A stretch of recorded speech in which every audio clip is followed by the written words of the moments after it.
You're watching City Channel 4, your window to our community.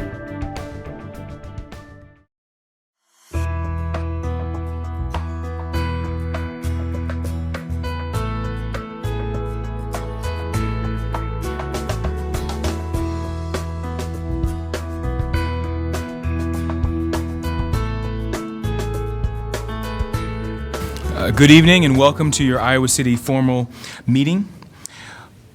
Really proud of this turnout. I appreciate you coming forth and wanting to talk about important issues, so thank you. Any roll call? Botchway. Here. Cole. Here. Dickens. Here. Mims. Here. Taylor. Here. Thomas. Here. Throgmorton. Oh, roll call, 7-0. 6-0. 6-0, excuse me. Throgmorton absent. So we are going to do the Student Leadership Awards. I'm really excited about doing this. Can we have our amazing students come up? Veronica and Sarah.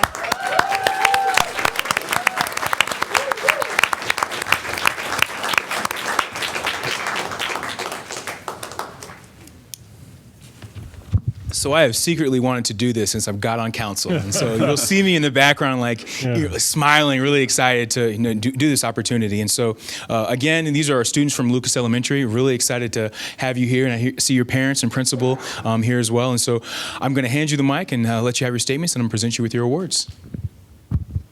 Do I just start? Hi, my name is Sarah Brenneman. Doing a great job. You're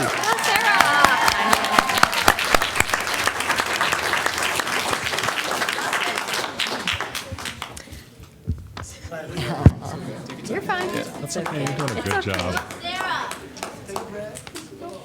She can go first. She can go first. Did a great job. You're good. You're good. Hi, my name is Veronica Shabani, and I'm here because I was chosen to receive the Student Citizenship Award from Robert Lucas School. I am really thankful for all the people who nominated me. Thank you very much. Being a good citizen is important because you get to help a lot of people know that there is nothing in return. You get to do good things because you want to, not because someone told you to or because you get something in return. I am really thankful for being chosen. Thank you.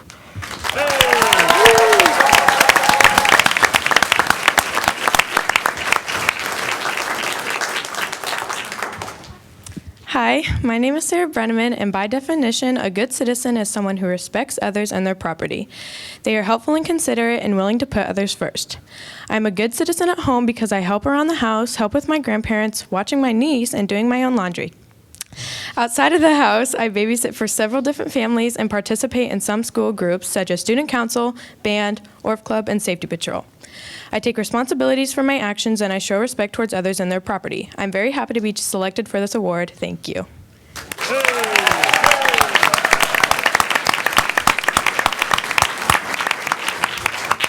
Okay, and so now I have the proud honor of presenting to you the Student Leadership Award. And so for your outstanding qualities of leadership within Robert Lucas Elementary, as well as the community, and for your sense of responsibility and helpfulness to others, we recognize Veronica Shabani as an outstanding student leader. Your community is proud of you, presented by the Iowa City City Council.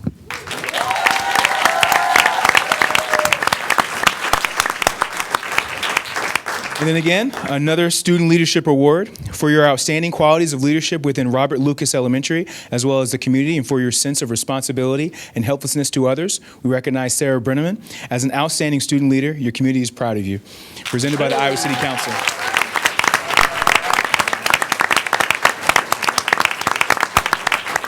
Well, you're more than welcome to stay here, or you can go home and do some homework. Thank you. Mayor, Mr. Mayor, could you wait out here for the proclamations, please? Oh, okay. We have a special, the next one, please. For the Nutcracker? Okay. No pirouettes? Not yet. We'll read it and then I'll introduce someone to accept it. Okay. The proclamation for the Nutcracker season. Whereas the city of Iowa City is one of the nation's top small cities for the arts, our community will host 2 unique versions of one of the most beloved ballet performances of all time. And whereas on December 1st through 4th, the beautiful new Hancher Auditorium is proud to present the special preview performances of Joffrey's Ballet's new rendition of The Nutcracker, featuring choreographer by Kristen Wilden and an updated story and art by Brian Selznick. This Nutcracker is set in Chicago during the 1893 World's Fair. And whereas some of the nation's top dancers will be joined by 44 local students to bring this beautiful new version of the ballet to life, and whereas the historic Englert Theater will host for its 13th consecutive year with the Nolte Academy, a traditional staging of this 124-year-old ballet. Using local dancers, musicians, and choral singers, this performance brings together the unique talents of the community to fill the theater with sound and joy from December 9th through the 11th.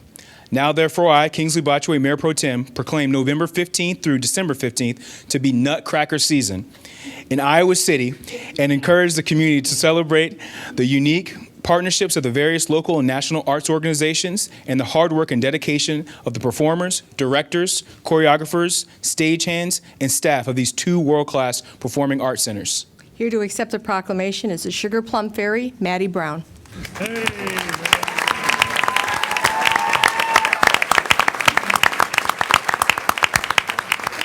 Always for pictures.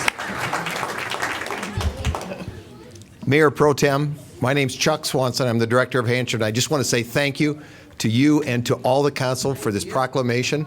And I just want to say that the arts in Iowa City are very special, and there couldn't be anything more special than the Nutcracker.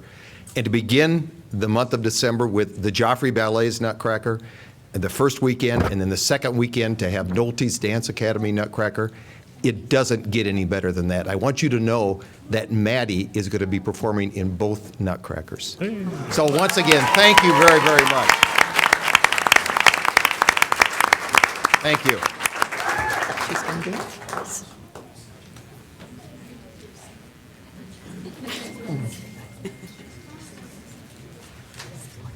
And one more. That'll be, just read. You can read it, but I don't see it. Unless somebody else wants to come up and accept it, but I don't see any other labor folks in the audience. Is anyone coming?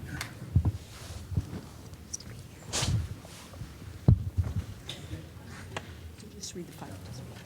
We have one more proclamation. Now, therefore, I, Kingsley Botchway, Mayor Pro Tem of Iowa City, do hereby proclaim the week of November 14th through 19th, 2016 as Building Trades Apprenticeship Week, and call upon all community members and leaders to work with building trades to leverage public and private investment dollars with these important and successful training programs to create an earn while you learn opportunities that provide the first step onto the ladder to the middle class.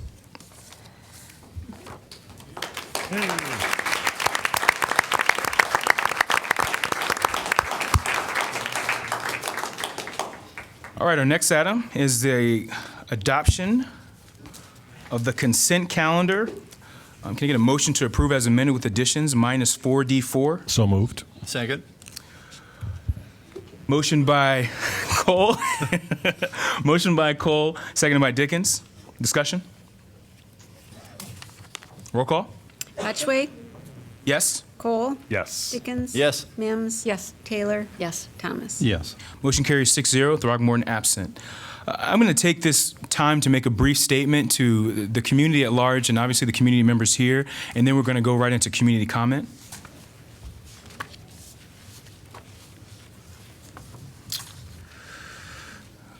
Over the past week, I've been disheartened at the rhetoric, comments, and statements and expressions of hate taking place across the country. Bigotry, racism, sexism, and other isms have made their way into our mainstream media and show a country more divided than ever. Selfishly, I view these instances across the nation as their problems. However, I'm troubled and honestly angry that similar comments have been made in our community. And frankly, those comments, expressions, statements, and rhetoric will not be tolerated. We are a progressive community. We are an inclusive community. We value our diversity. A threat to one of us is a threat to us all, and I will do everything in my power to ensure this community remains inclusive and a safe place for those who reside here and for all who enter. The 2016 election represented a watershed moment in United States history. We understand that Iowa City residents have strong and passionate viewpoints on all sides of the political spectrum relating to its outcome. We encourage all residents to engage in respectful, thoughtful dialogue. We also understand that many have questions about the direction of future federal policy on a host of areas, ranging from immigration to civil rights of minority groups. While we cannot predict what the federal government will do, we can clearly express our city's values through the Iowa City Council.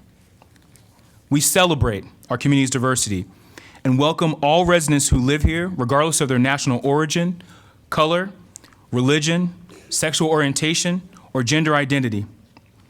We strongly condemn any political rhetoric, regardless of viewpoint, that involves threatening or intimidating language, and encourage community members to report any threatening or violent acts to law enforcement and the City Council.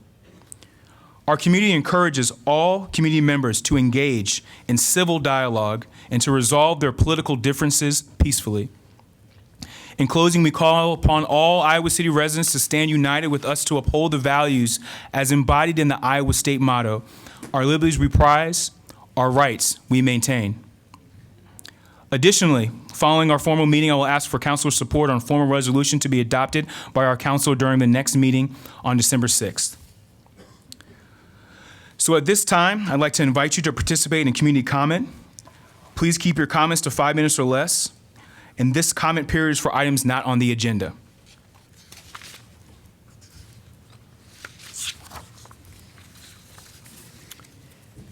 I'm Caroline Dieterle, and I'll be really brief. This whole thing is coming to a head at the same time that we're faced with replacing our police chief with someone else. And there have been a lot of questions asked. I'm sure that the committee has interviewed thoroughly. But I guess I'd like to know whether it was asked, whether, in your opinion, this is of the candidates, in your opinion, should local police take part in immigration enforcement? And I think that that's awfully important in view of what's happened on the national scene with Trump being elected and his really hateful agenda. And it's also important because we can't forget what happened to the pastor that was deported here about a year ago or less than a year ago. And I don't know who knocked on his door and rounded him up, but I would like to think that the local police would not be active in that kind of activity. Thank you. Thank you for your comments.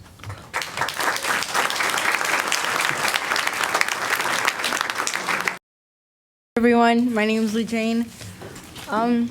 So we're here basically to demand a safe environment against bullying, harassment, and discrimination in our schools. Last week, I was targeted as a Muslim woman in this country, in school actually, and it could have been because of the color of my skin or my gender or my religion, but I was targeted and I was told to go back home.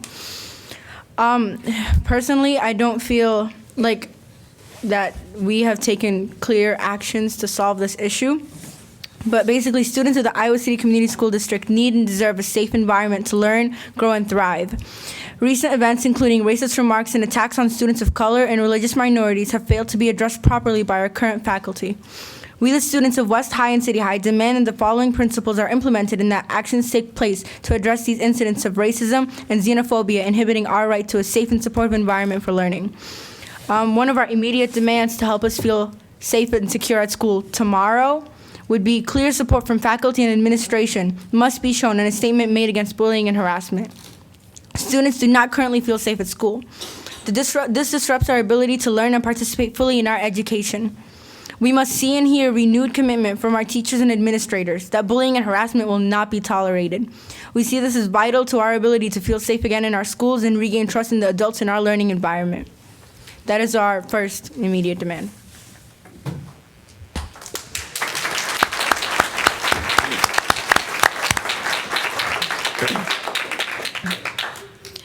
Hello, my name is Jade Merriweather. I'm a student at Iowa City West. I'm a senior, and this is our second immediate demand. Teachers and administrators must enact the provided procedure when an incident has occurred. In the past several days, students have come forward to report acts of violence, bullying, and harassment, not just in our school, but across the nation. These reports have been met with a lack of belief and have garnered no disciplinary action against students who committed such acts. The school faculty and administrators have guidelines and procedures with which to address these acts, policy 502.1 and 502.3. We must see administrators and faculty enact these procedures and protect vulnerable students when they come forward with these complaints.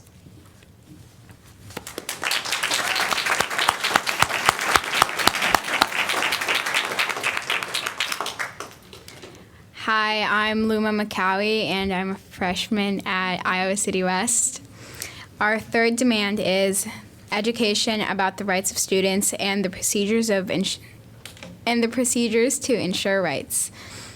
A show of good faith from faculty means educating students on their available rights and resources available to protect them from bullying, harassment, and discrimination.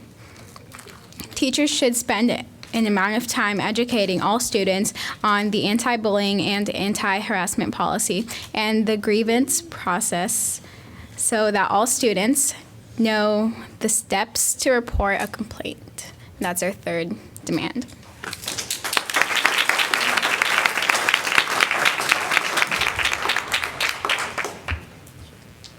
Right. Our fourth demand is there must be a student-led workshop and training about diversity. We recognize storytelling and experience sharing as powerful ways to build empathy and create change. We want the cooperation of faculty and students to create diversity and sensitive training in which students school-wide must participate in response to nationwide xenophobia, racism, and discrimination. Excuse me, could I have your name? TJ Murphy. Thank you.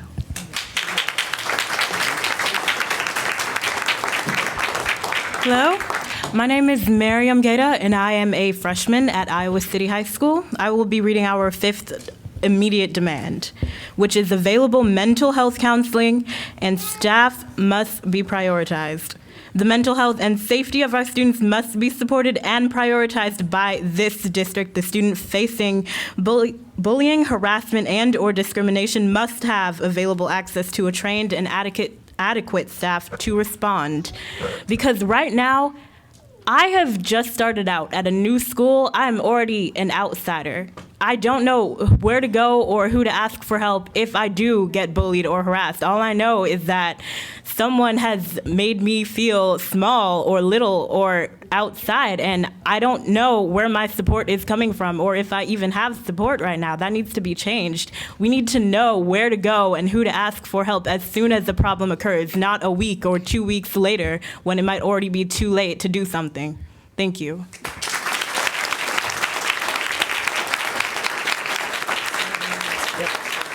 Hi, I'm Joseph Bennett, Iowa City High School. So, in terms of our long-term demands, the first of three is education for students about our rights. It should be part of practice for all students to know the procedures about how to report a complaint, trigger due process, and begin the grievance procedure. Educational materials must be created and provided for all students. So, yeah.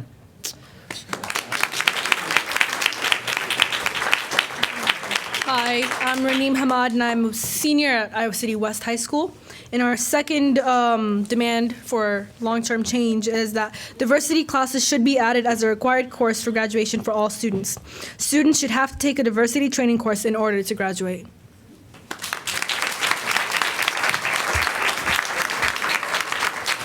Hi, I'm Anthony Murphy from Iowa City High School, and our third and final long-term demand should be that there should be a devoted healthcare specialist. Once again, there must be a mental health professional on staff at each school that is known to students, always available and accessible, whom we could seek out at a time. Also, I think that some teachers, well, all teachers should be required to say that they have someone to go to, or that there is someone every day before class and remind them that they're always wanted.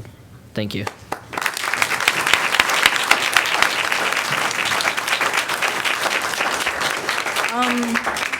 Yeah, and those are basically the demands that we came up with in order to have our rights is to have a safe environment against bullying, harassment, and discrimination in our schools. And we feel that the board or the district needs to take proper action to enforce these immediate demands and these demands for sustained change to cause a ripple effect in our schools to have us feeling more comfortable and more secure and more safe and welcome in our schools every day. Thank you. Thank you for your comments.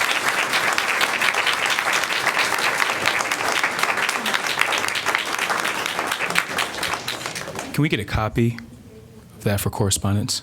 What? Oh, yes. Good. That'd be great. Yeah, right here. Yeah. Thank you.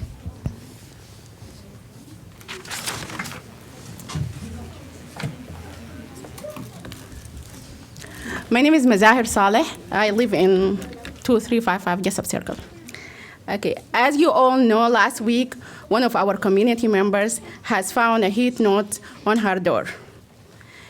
I really appreciate the community that been supporting them by delivering flowers and candy and just giving hug and support them as and welcoming to this community. But my complaint is, the complaint I'm setting here is that the police officer who took the call show he has no regard to the safety of the minority group in the area. He simply said that there is nothing I can do. I mean, like when the family called the police at 12 midnight, the police respond is nothing I can do. And I don't think this is right. This type of response from the officer make me seriously think that some of Iowa City Police Department officer does in fact endorse this kind of hate message, or at least he has no regard to safety of minority in this community. For this reason above, we ask you for open and full investigation to find out why the police officer did not take the report and open investigation. Is this really due to lack of training, or the police officer he himself is a hate message supporter? If either one of these assumptions are the case, then you are obligated to take an actions. You are the city council, you are above of the police department. And I think if we don't feel safe, the police should make the community feel safe. And if when we call the police, they say they have nothing they can do, who will know what we can do if the police cannot do anything? I really encourage you guys to make really investigation about this issue. We don't like this. And we know that the minority in this community being like really ignored somehow by the police department. But I never thought it's gonna be like this when it comes to someone call and like seek for help of the police. Thank you so much. Thank you for your comments.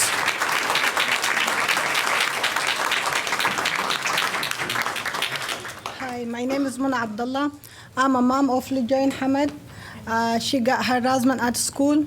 The same week, we got the note on our door. And immediately, my husband, he got out. And when he came back, like 12 o'clock, 12:10, he just came to my room, and I sleeping, and he just wake me up, and he said, "Did you see anybody outside, or did you notice anything?" I said, "No, because I'm sleeping." He said, "Yeah, I found this paper on the door." I said, No, don't touch anything. Just call the police." And he just called it immediately. And when he talked with the police keep asking him question about if he has noticed anybody, or he just like he has any hate with anybody, problem, anything. He said, "No, I don't have any problem with any of my neighbor. I don't have any problem with anybody, you know." And he said, "Yeah, I can't do anything for you now." And my husband said, "Yeah, but at least come on and show up and take a picture of the paper and take the fingerprint and or handwriting print, anything." He said, "Yeah, but I cannot take fingerprint from the paper. It's hard. I cannot do that." He said, "Yeah, okay, then what you gonna do now?" He said, "My advice," he told my husband, "my advice for you, just take it and throw it away." And my husband, he just shocked. And he said, "The police is not gonna come, Mona." I said, "Why?" He said, "Because he cannot do anything." I said, "How the police cannot do anything? At least if he show up, maybe the guy around, or whatever who around, he did that. If he shows the police, maybe he get scared, or he's not gonna come back to our house again." He said, no. He just closed the line. And after that, I don't know. We don't know what to do, because we get shocked. The police is not coming for something like that. And we are all scared. And he just takes the picture with his phone, and we take the paper, and we keep it inside. In the morning, we have email for neighborhood. And all the night, we thinking, if somebody around, he watch us when our light turned off, he came and he did that, or what's going on. And in the morning, I just email all my neighborhood because I would like people to watch me, to watch my house, because I can't do it all the time. And I email all my neighborhood, send email in the email, and oh my gosh, they just broke my heart, Many people, they came to my house with flour, with cookies, with card, kids, adults, all the family, all the neighborhood family came to me. And sometimes people, I don't know them, they came from different area, Coralville, North Liberty, to support me. I didn't actually get any support from the police. And actually every night, I'm not safe, I don't feel safe in my home. And some of my neighbors, because they feel I'm scared, they brought for me camera, and they would like to help me to set up the camera because no one care about me, And some of my neighbors, they told me, maybe if you let your kids talk with the police, that's gonna be help because I have accent and my husband has accent. But if my kids talk, he think they are American, and he's gonna come immediately. And I just feel so mad and frustrated, because it just shocked me. The last week is too hard. And the principal with my daughter, he didn't take any action. He didn't take any action at all until now. He never called us. He never set up meeting. He never do anything because the same thing, when I called him on the phone, he found my accent and he just why he do to care about me, I'm not American, He just doesn't care, and it just shocked me. What the kids did is wrong, but still he is kids, But the principal supposed to show him the right and the wrong, but he never do anything. It just made me mad, and I'm still scared to stay at night at home because my husband, he work night, I'm stay with my kids alone at night. And I don't know what to do, but the neighborhood just brought camera and set up the camera, and that's helped me a lot, My neighborhood, they support me more than the police. And I don't know, guys, what you're gonna do with my situation. Thank you for your comments.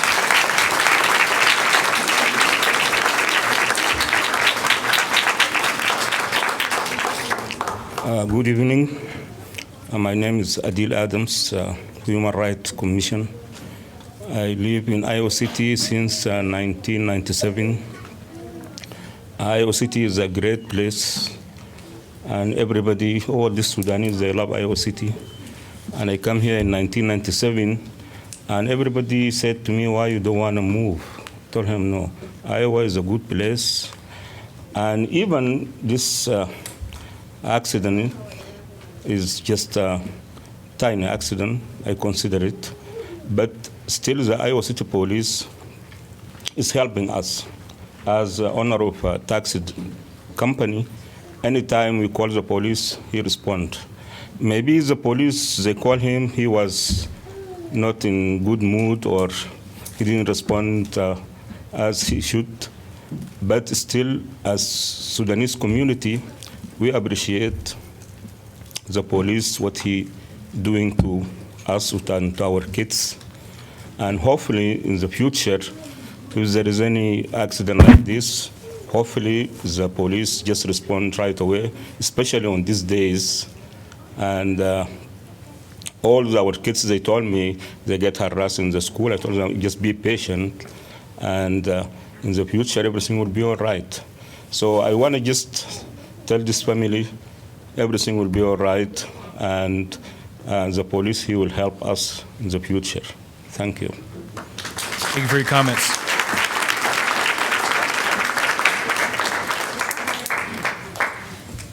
Okay, my name is Asma Ali. I'm the Arabic language teacher at Washington High School in Cedar Rapids. I came today because I am one of the Sudanese community member. Actually, I have a couple of questions. One of them is, as minority in this state, we have some tradition and culture activities. We love to express it here and practice it. And one of the questions come on my mind, from now on, who will going to support us as people have this activity? And it's beautiful for that. I'm going to invite some of you as a member of this community, like residents of Iowa City, to come out and ask us about who we are. We are Sudanese. We have our religions, actually, Muslims and Christian. We present Arab, African. We are all consider ourselves one nation. And we want you to know about us. If you didn't know about us, you will not have that much respect and support to us. Because if someone ignored other or does not have an idea about what's going on about a few people who lives around, definitely he will ignore all their goals, all their ideas, all their activities. And from now on, please, we are seeking you as the people of power in this state to stand with us, to be with us, ask us at any time, answer our phones. Just show us that you are with us, because we don't have nothing to do. We live, we grow, our kids born and grow in this country, and there is nothing to do, and there is no place to go. For example, going Sudan, I have a son right now, he can't speak Arabic at all. And I am Arabic language teacher. I can teach American people English. They will understand it, they will get it and everything. But my son at home, he is really lack in speaking Arabic. So it shows me that he's belonging to this country. Even his culture at home is a difference from me. There is big difference. I can't compare his culture with me at all.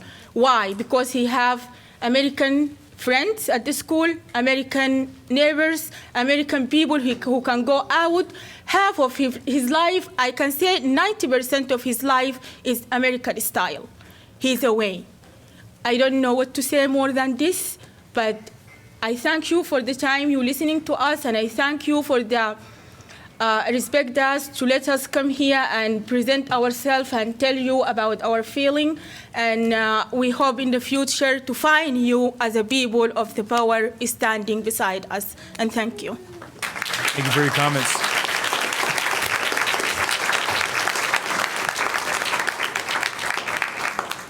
Hello. Once again, my name is Miriam Keita. I will be speaking again. Once again, I'm a freshman at City High School, and I would like to say that I am here because it is time for a change.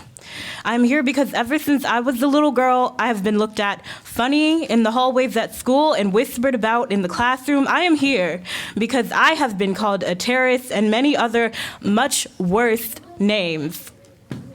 I am here because so many people have attempted to silence me, and I have been made to feel like my voice does not matter. Because if I don't speak up, I know that no one will speak up in my place. I am here because what I am saying will be recurring throughout the night. It has already been said, and unfortunately, my story is not 1 in a million. My story is more like 1 out of every 2 people in this very room. I am here because there are people that do not understand my struggle, our struggle. I am here because hate exists and it is tarnishing our beautiful community.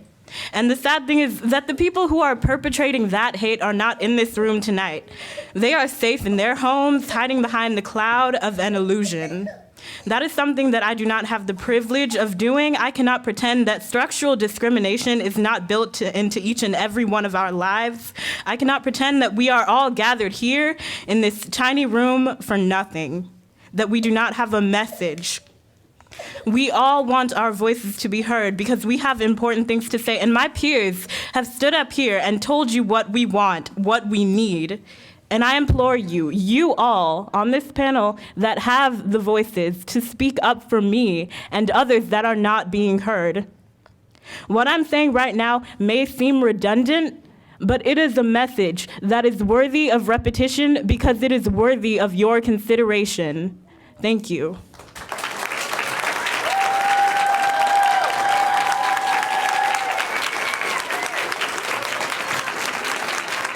Thank you for your comments. Good evening, everybody. My name is Shahabuddin Ali, member of the Sudanese American community. First of all, I would like to say that just the mere fact that we as community, Sudanese American community, we are able to raise our voice and make it heard, that is a blessing. Thank you, everybody, for making that possible. Second, thank you. Second, I would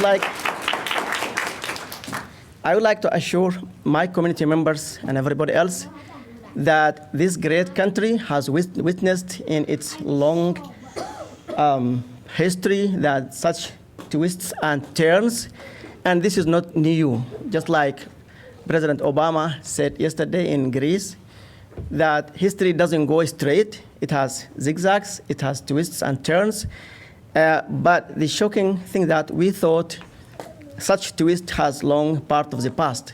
But we should not be too scared that these things happens again and that we don't feel assured as like a new phenomenon in this country. I have been living in this state for more than 20 years, and I never felt like I need reassurance, as I think like everybody does. Regarding the incidents that we are coming together tonight, maybe most Sudanese community, I don't condone, and nobody else I think condones that the failure of police officer to respond to a call. But from my experience from the police department, we had a great experience.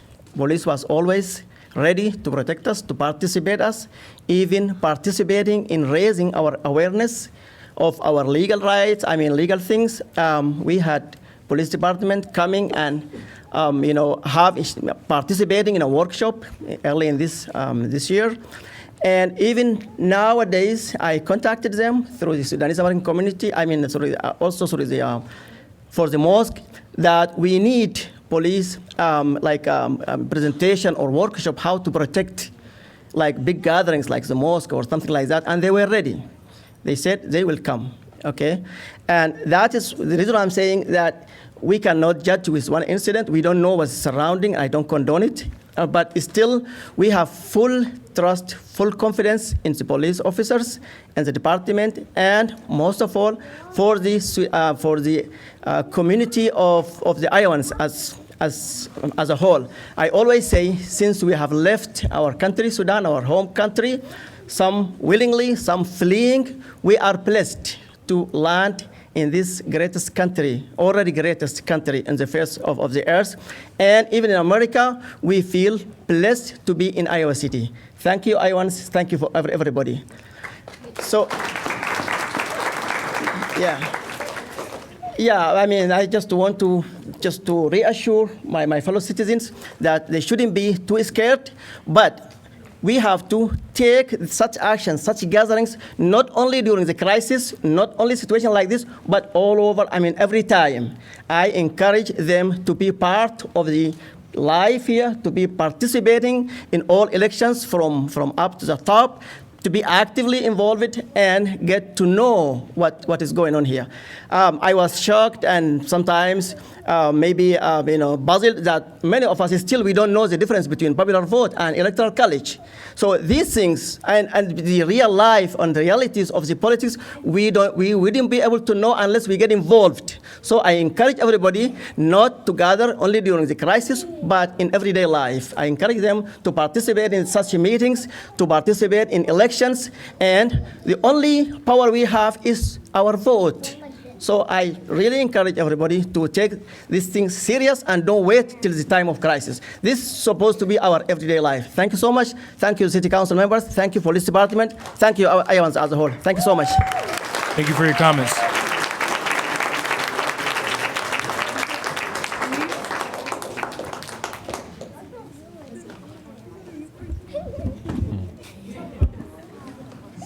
It's not about color. It's not about religion. It's not about color. It's not about religion. It's about discrimination. By Moyad, Muhammad Ali.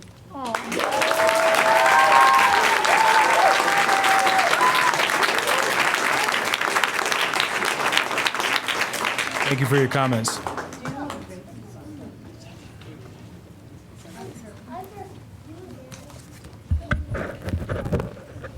Hi, my name is Alexey Gurtovy, 4362 East Court Street. I came here today to talk about the police chief selection process. And I actually think there is a little bit of convergence, between what's been said so far and this issue. And it seems like the city is intent on fast-tracking the selection process. And the essence of my comment is I would urge the city council in particular to intervene in that process and give careful consideration, because what we are talking about is appointing someone in a position of power for the department, probably the most visible public department in the city, the one that comes in contact with citizens on a daily basis, and that has, the power of serve and protect, or, the power to ignore and the power to, not serve and protect. And I would like to acknowledge, there was an opportunity to, as far as the selection process goes, we are down to 3 finalists. And what we've heard so far from the city, specifically from Mr. Fruin, is that we are in the final stages, and the public has until Thursday to provide public comments, and then he's going to make recommendation based on the information that he personally collected, and he's going to make recommendation to you guys, and then you vote on the recommendation, which, from what I understand, is basically a formality, because we went through the process. There were 3 finalists. One was selected. You're presented as the choice. It's been a long process. There is a lot of pressure on you to go forward with it. What I feel is missing in this process is the opportunity, a much greater opportunity for the public to find out who those finalists are and what they stand for exactly, and who, if any of them are qualified to be in the position that we are appointing them to. And I believe that the public at large did not have the opportunity to make that assessment. I believe there has been not enough exposure and not enough inquisitive, thoughtful questioning and interaction between the public and those candidates in order to make this decision. And I believe that we as a public right now, well, first of all, and my correspondence, I had correspondence with Mr. Fruin, and it made me believe that Mr. Fruin is actually not looking for more input from the public, but even if we are looking for more input from the public, it seems to me that the public at large is being asked to make an informed decision in a vacuum of information. We are asked to make a decision about the candidates based on the resume, a short questionnaire that they filled out, and a cover letter, and the sound bites that from the interviews that are floating around in the local press. Well, the last time we made the decision based on sound bites, that was last week ago, and we know how that turned out. So let's not repeat the same mistake, and let's not fast track this decision. And the specific suggestion that I have is there is a very well researched, extensive survey out there, and I was a part of the group that authored it, but it was a collective effort, and that survey specifically, it's about 30 questions that are concerned about all the current policing and civil rights issues that everyone is talking about, which are very much relevant to the current political climate, very much relevant to the age that we live in, and very much relevant to our community. And I urge the City Council, I urge this body to intervene in the process that I know that formally, you only come in the last part of the process. I urge you to intervene and insert yourself in this process and make sure that this process serves our community better. And Lexi, we're over 5 minutes. Can you wrap it up? Yeah. So just one just one sentence. So the one concern that has been expressed about the survey that it's too harsh and it's too tough, and the questions are we are selecting someone who's going to be serving our community for a long time. I do not think that it's unfair to them to ask tough questions. I do not think that it's unfair to ask them spend a couple of hours answering a survey that's going to give us an idea about where they stand on the issues in the climate where we're about to have an executive branch that express disregard for our constitutional rights, disregard for our civil liberties, expressed unconditional support for the use of police, for the use of force by police, without any consideration whether it's right or not, expressed outrageous plans to deport millions of people that can only be implemented with a police state. I do not think that any of those issues are irrelevant, or we can arbitrarily cut the survey to 5 questions just because we are afraid to inconvenience the candidates. Okay. Thank you for your comments.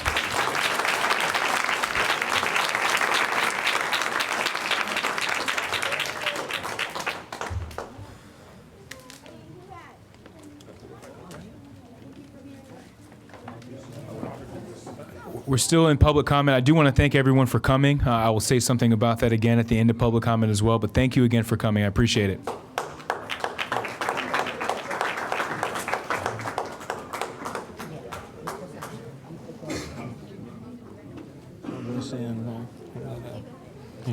No, I mean, if the kids would hang on just a second.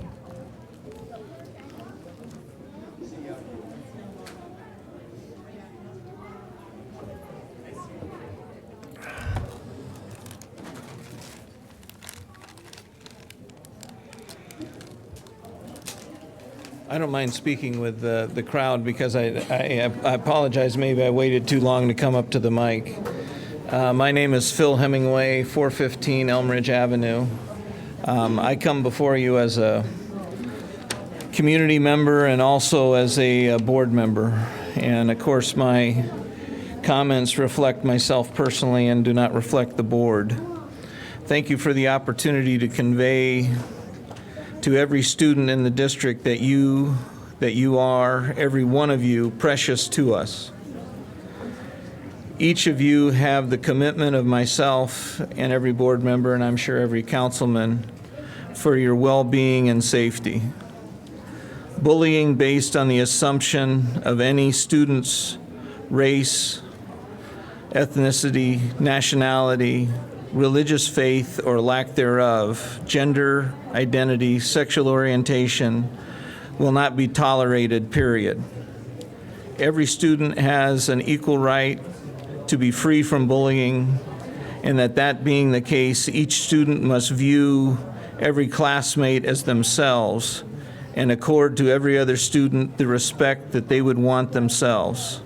And I apologize that the one gal left because I wanted her to know that her voice does matter, and it matters to all of us. And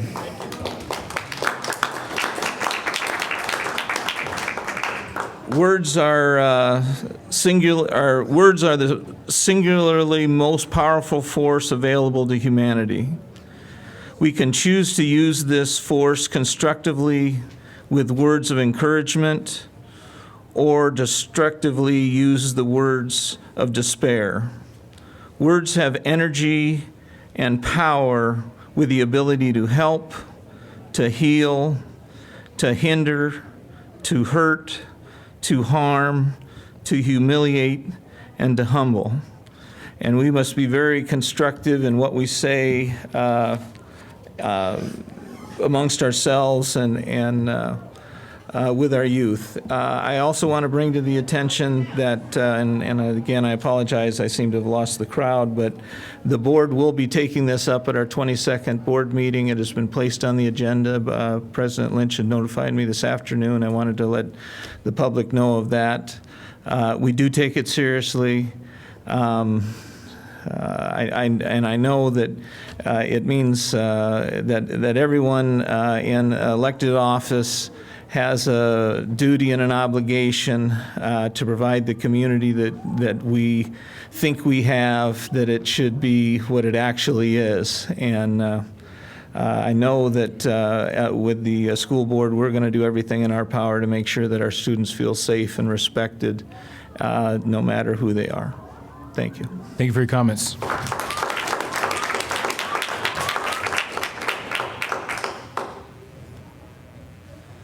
My name is Paul Gowder. I am a professor at the law school and a political scientist, and I've actually studied how constitutional democracies maintain their constitutional democratic character or crumble. And I say this just to establish my bona fides here. I am terrified right now. And I am terrified, because of the grotesque unconstitutional threats that Donald Trump has made, as well as the private actions that we've heard today from people who, emboldened by his election, have felt free, even in our own community, to engage in acts of hate.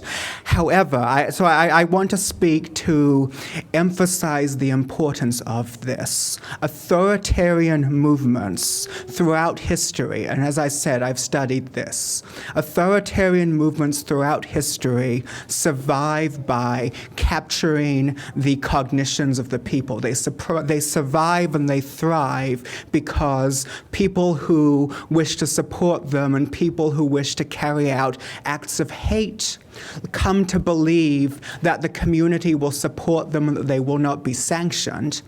And people who are good, people who wish to defend others from acts of hate, and people who wish to oppose the regime come to believe that they are alone, that no one will support them. This is a consistent policy of authoritarian movements through history, and this is why authoritarian movements like Erdogan in Turkey right now focus on leaders and journalists and visible people to remove the people who might give the populace the view that their desire to protect the rights of minorities and to protect rule of law principles is publicly supported. And so why do I say this? I say this because one of the key ways to counteract that is to very, very visibly in our own communities make clear our firm commitment and act in accordance with that commitment to, number one,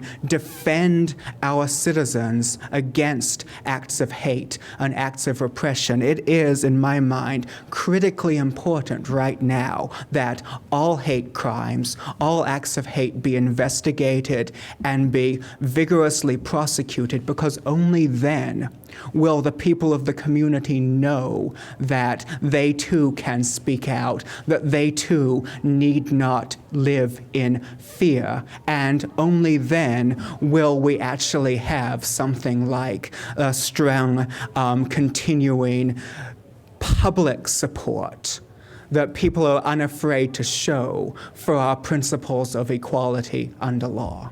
Thank you. Thank you for your comments.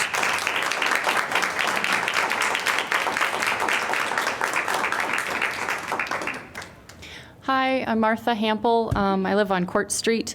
Basically, my comments are for the public. I've already emailed many of the council members regarding a particular survey that we'd like to have conducted. I just want to give everyone a little background of what we're talking about, actually.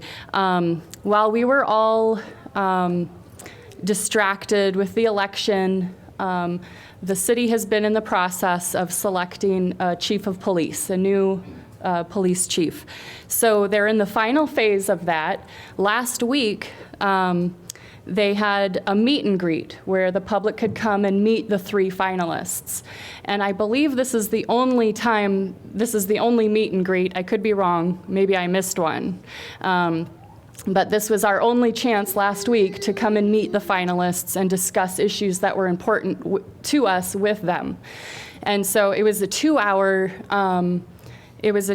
meeting Wednesday or Thursday last week. So based on that 2-hour period of, I think maybe 50 people, 60 people showed up.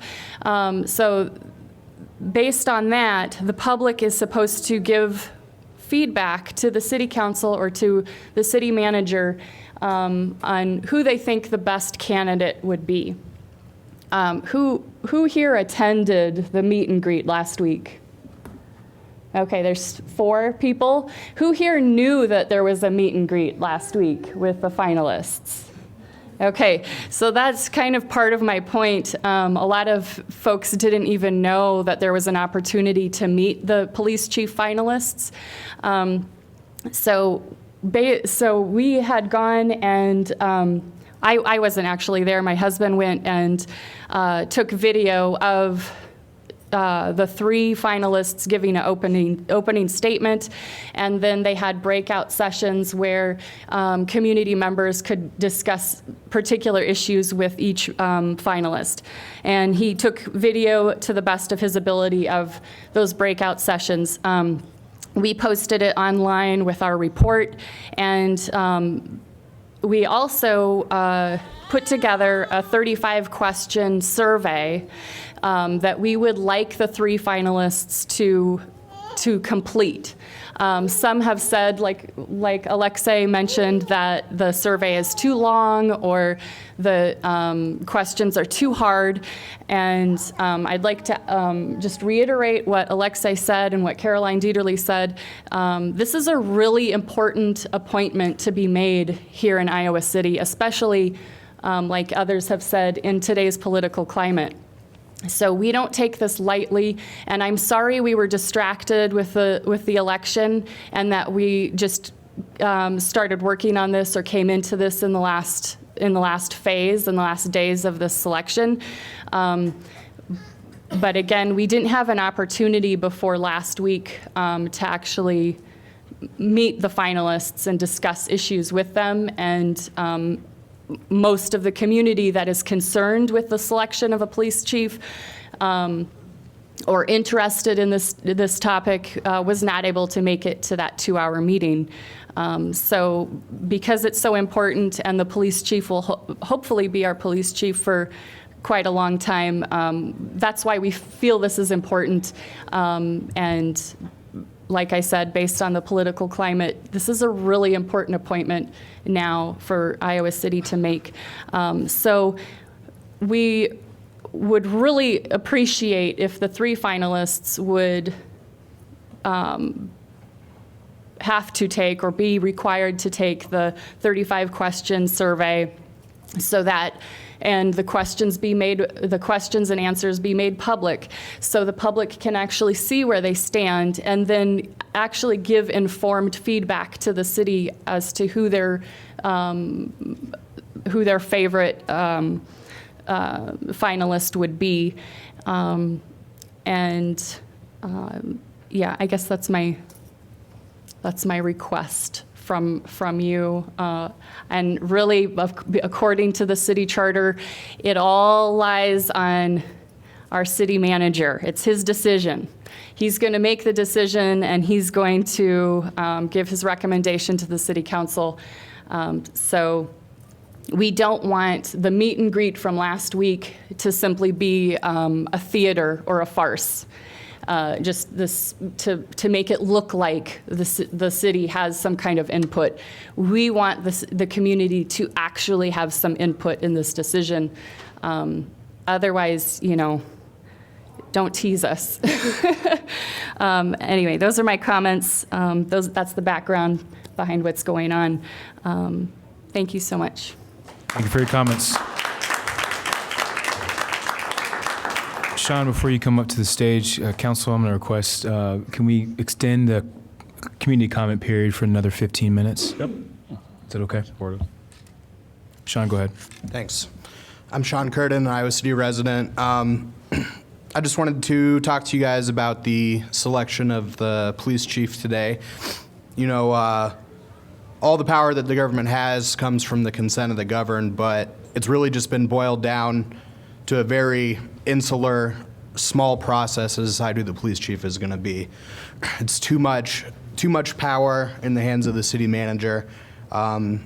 Basically, it doesn't matter what a city ordinance or a state law or a federal law is. At the end of the day, the laws that are passed or whoever's in power, the way that the people are impacted by that is by what the police deem to be appropriate. They enforce the laws that are passed, and they have discretion. And you can have someone as a police leader like Sheriff Joe Arpaio, or you can have someone who's very great. But with the climate of what's going on, I think Iowa City needs not just a generic police chief. We have resumes, we have cover letters. There was a meet and greet. I wasn't aware of it. I follow the news regularly, but everyone was involved with the election. No one really knows what's going on with this process. I know there are 3 candidates. I know one of them's with Iowa City Police Department currently. The other 2 aren't. I don't know anything else about them. So I really don't think that Iowa City is at this point in any position to consent about who's to be appointed over them. But the local activist group that has civil libertarians and progressives and most recently passed Measured C in Iowa City has prepared a 35-question survey on issues such as criminal justice reform, militarization, and civil liberties.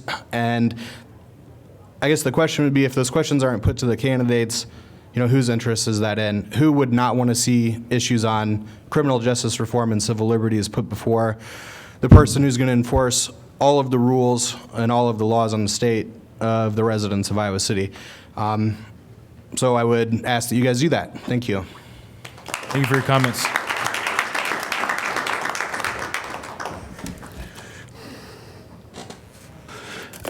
Brandon Ross, I second the previous 3 comments about the survey. I hope that you do accede to the survey.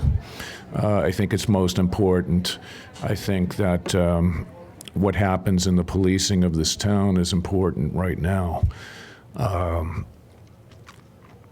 was lucky enough to be able to work my way through college at Boston University. And, sorry, my favorite professor was a historian named Howard Zinn. And Howard Zinn wrote the People's History of the United States. And Howard Zinn would basically say this, that in the face of tyranny, never lose your humanity. Never lose your dignity. Never lose your sense of humor. Never lose your activist spirit. Never lose the spirit of music. Never in the face of tyranny. Howard Zinn lived a good long life. He was always active, and he was never cynical. This city is special. And this is a city that calls for solidarity. We are more alike than we have differences. I do believe that the people who voted for the current presidential administration have concerns, just like folks like me who caucused for Bernie Sanders, who voted Democrat, that there is a large working class group of people out there. There's a large group of people who are poor, and the middle class has evaporated. I would ask the city council, the city manager, Marion Carr, who I know runs everything, and Eleanor Dilks, our city attorney, to support all policies that support the people who need, not the people who have. Support the teachers, support the people working minimum wage, support anything that gets people into affordable housing, support people who are driving cabs, people who are doing everyday jobs, everyday people.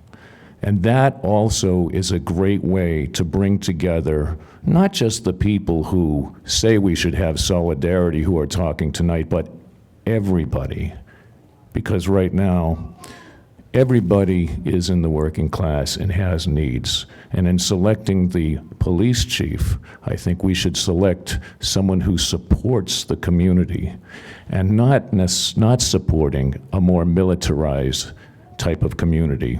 I think that we have made the mistake over the past 35 years of using imprisonment instead of community policy, putting people in jail.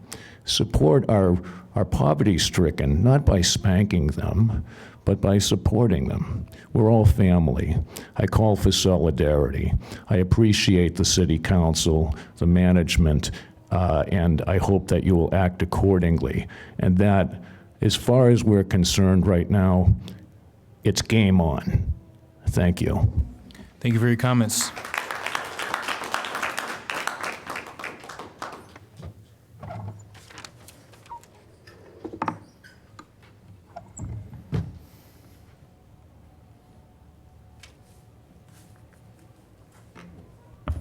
Hello, my name is Roger Knight.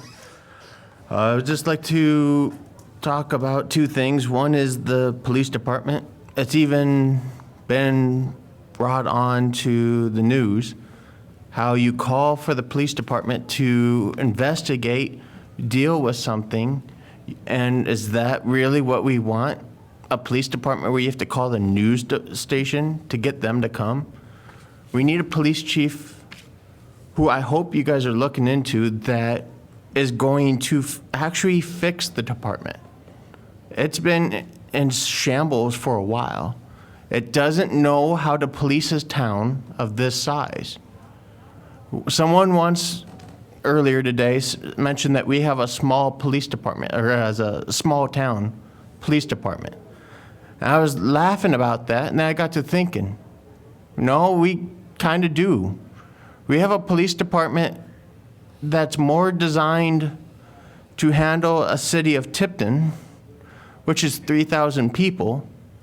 You have that in spades just going to the university, not to mention the other, 75,000 people that just reside here because they reside here.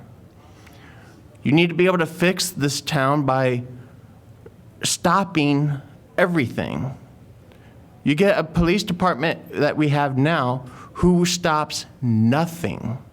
I've seen people run a red light in front of a cop, and the cop goes, I didn't see it. How are they going to stop hate crimes? How are they going to stop murders? How are they going to stop hate, sex, rape? When you look at a red light, go, eh. And the other thing I want to bring up is low-income housing. A mayor who I look up to, and I think a lot of him, said that we, the city council, I'm not city council, is going to have something on low-income housing on every agenda for the next few months. 2 straight now that you guys have not fixed low-income housing or had anything on it. And to think about something for a quick second on that before you guys do move forward is hopefully, in a way, it's for Iowa City residents first. Because you don't want to get into a part like Dubuque, who had a police department that was working just barely, and things just went in shambles because they brought in Chicago crime, and they didn't know how to handle it. Nobody talks, nobody says anything because they're scared. Well, how is a police department that's designed to hear rumors going to do anything when they can't hear nothing? I grew up around the fire station where if there was a call, no matter who it was, a young woman, old man, young man, doesn't matter race, religion, we were to get on the truck and go. We need to have a city that finally does that too. Thank you. Thank you for your comments. Thank you.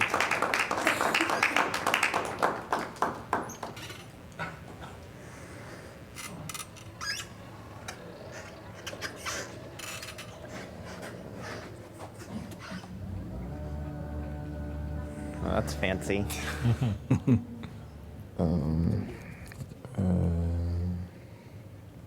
Wait, sorry. I'm supposed to put that there. So I'm appearing before the council today as a student at the University of Iowa. Can you get your name? My name's Harrison. Thank you. I am a resident assistant in the residence halls, and so we've noticed a large spike in the number of these kinds of like bias incidents occurring throughout the residence halls. And generally speaking, our protocol is to have University of Iowa police respond, but as a University of Iowa student, the majority of students do live off campus and do fall under the jurisdiction of Iowa City Police. And I would also like to remind the council of an event earlier this spring when there was an alleged hate crime, which upon investigation did end up being false. However, there was a lot of community backlash due to the response of that and the lack of coordination between University of Iowa Police and Iowa City Police.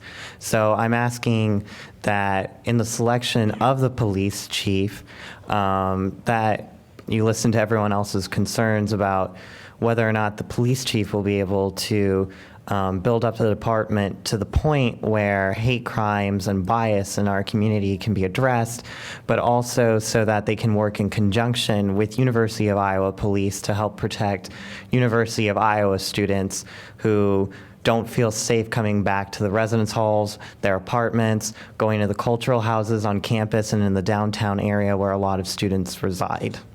Thank you. Thank you for your comments.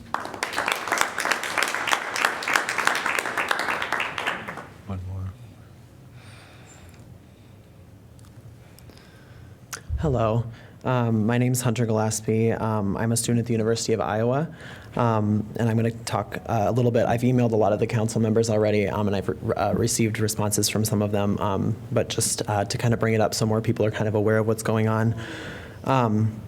So as I said, my name's Hunter. I'm a student at the University of Iowa and a resident of Iowa City. I'm also the vice president of Delta Lambda Phi fraternity, the University of Iowa's first and only historically progressive and queer inclusive fraternity. As an active member of the LGBTQ community, I have long been aware of the fight to end conversion therapy. I have followed the efforts of my fellow community members that have attempted to lobby various political and medical groups in the state of Iowa, namely the Iowa Board of Medicine and the Iowa Board of Psychology. While such efforts have been beneficial in making the issue known to those in power, they have so far been unsuccessful in producing regulations that protect LGBTQ individuals in Iowa from the damaging and traumatic practice of conversion therapy. I recently stumbled across an article with news that Cincinnati, Ohio, had become the first city in the nation to ban conversion therapy. A few days later, I learned that Seattle and Miami had also banned the practice within their city limits. Upon additional research, I discovered that 5 states, as well as Washington, D.C., have also imposed similar bans. Sorry, I'm reading off an email because I'm nervous and bad at public speaking, but bear with me. So in the wake of last week's election results, which have invoked a sense of fear and despair from the LGBTQ community across the nation, I think it would be worthwhile to consider adopting a ban on the harmful practice of conversion therapy in Iowa City.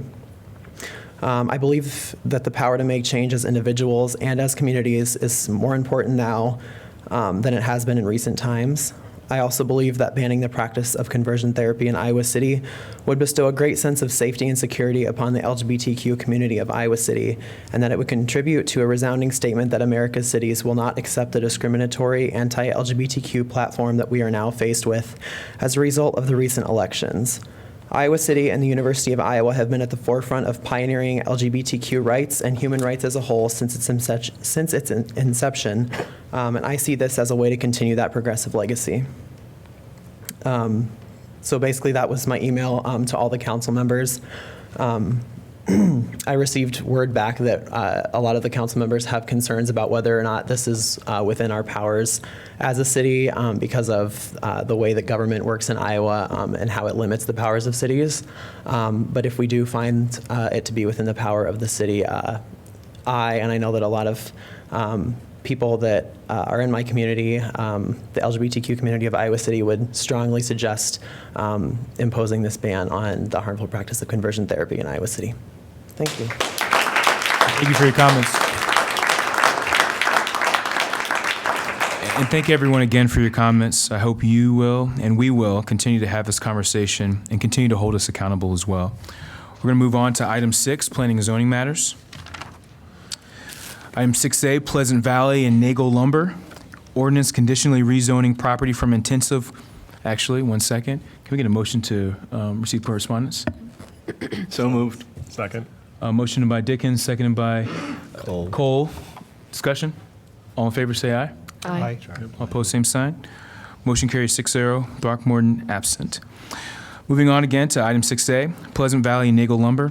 Ordinance conditionally rezoning property from intensive commercial CI1 zone and public P1 to Riverfront Crossings, South Gilbert District RFC SG zone for approximately 8.52 acres located at 1225 South Gilbert Street, 1301 South Gilbert Street, and 1201 South Gilbert Street. Go ahead and open the public hearing. Good evening. My name is Karen Howard. I'm from the Neighborhood and Development Services Department, and I'll just do a little overview of this particular rezoning item.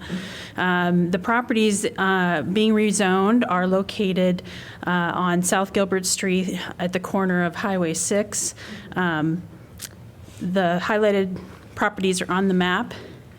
The existing site conditions in this case, currently they're intensive commercial uses or have been in the past. Some of the properties are vacant. They're characterized by outdoor storage, surface parking.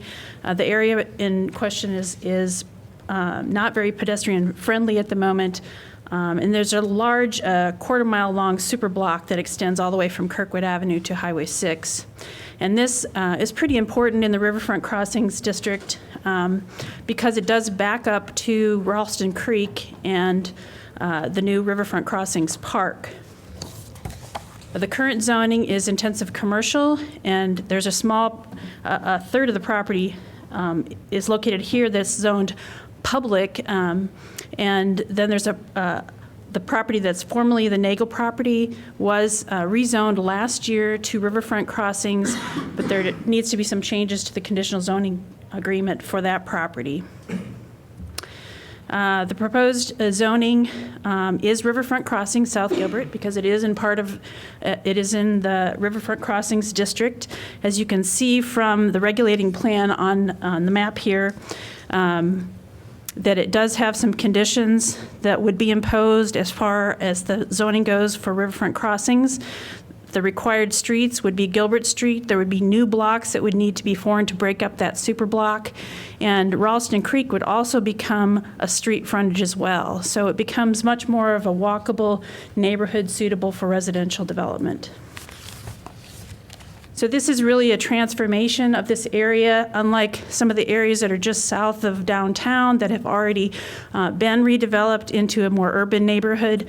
This is part of Riverfront Crossings that has not gone through that transformation yet. And so the applicants for this rezoning, their intent in the future is to redevelop it to these new standards, capitalizing on the Highway 6 access and visibility and the amenity value of the new park, and to make it much more pedestrian friendly with a mix of residential and commercial development, more urban frontages, and emphasize those connections to the new park. The Riverfront Crossings sub-area plan has a lot of language in it that supports a new type of neighborhood here, more pedestrian friendly. It states the pedestrian comfort and safety should be placed at a premium during the design phases of these properties.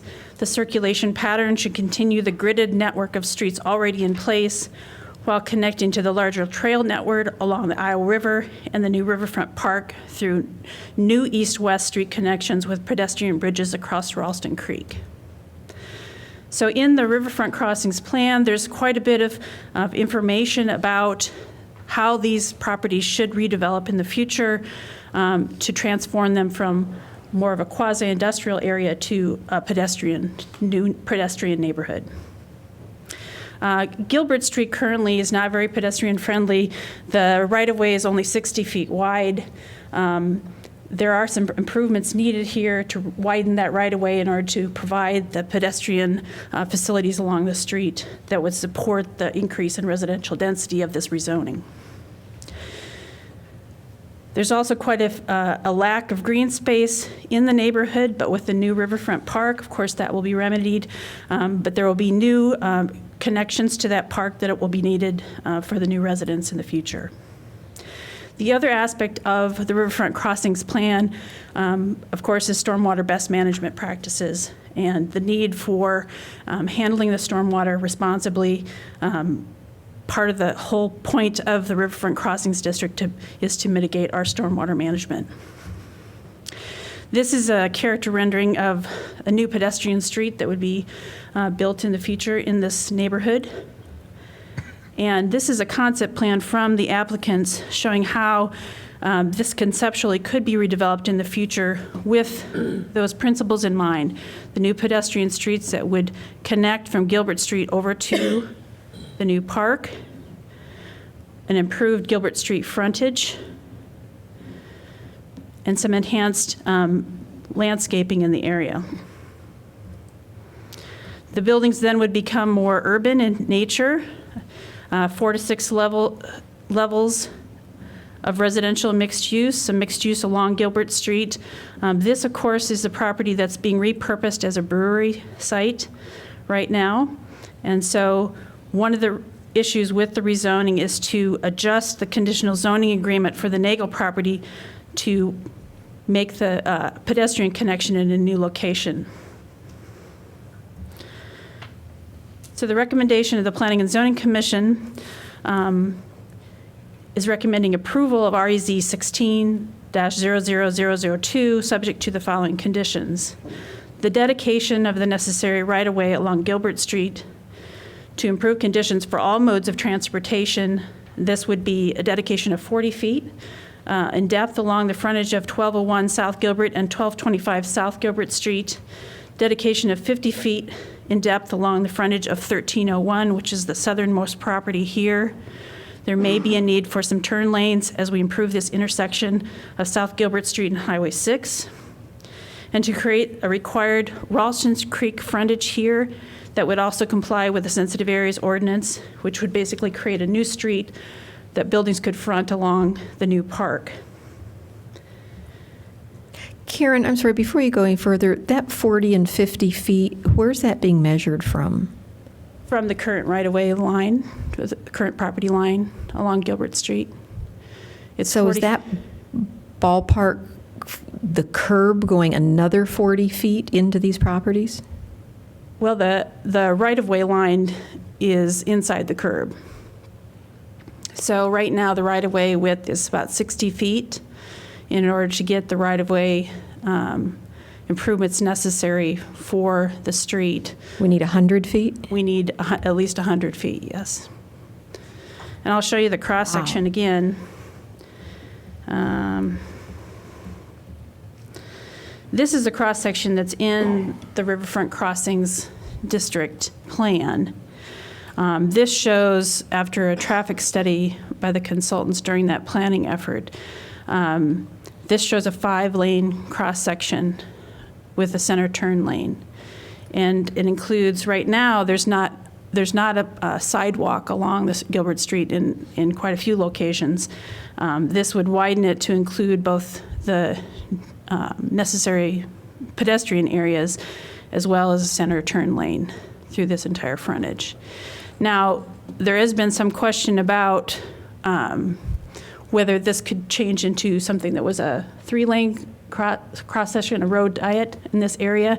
But even with those changes, if it's in order to get bicycle lanes and those additional facilities along there, this is a cross-section is 115 feet with a 5-lane cross-section. With a 3-lane cross-section, you'd need at least 95 to 100 feet to accommodate bike lanes as well. So that's why the 40 feet of dedication along that frontage, and then 50 feet closer to the intersection. Okay, thank you.